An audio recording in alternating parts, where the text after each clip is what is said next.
சரி, இப்ப நம்ம நாகப்பட்டினம் ஏரியாவுக்கு வருவோம்.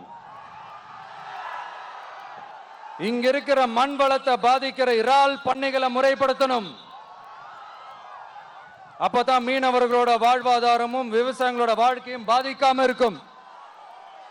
கடலோர கிராமங்கள்ல மீன் அரிப்புல இருந்து பாதுகாக்கிற அலையாத்தி காடுகளை அழிக்கிறத பத்தி தடுத்து நிறுத்தி அதுக்கு ஒரு வழி பண்ண வேண்டிய அரசாங்கத்துக்கு இதை விட ஒரு முக்கியமான ஒரு வேலை ஒண்ணு இருக்கு. அது என்ன தெரியுமா?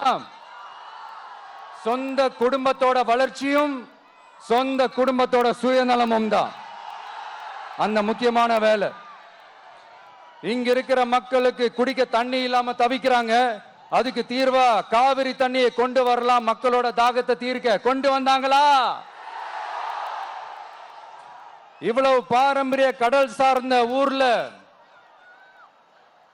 ஒரு கவர்மெண்ட் மெரைன் காலேஜ் ஒன்னு கொண்டு வரலாம். கொண்டு வந்தாங்களா?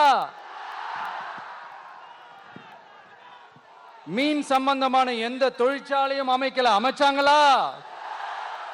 அட்லீஸ்ட் நிறைய பேருக்கு வேலை வாய்ப்பு கிடைக்கிற மாதிரி தொழில் வளர்த்தியாவது பெருக்கலாம். அதையாவது செஞ்சாங்களா?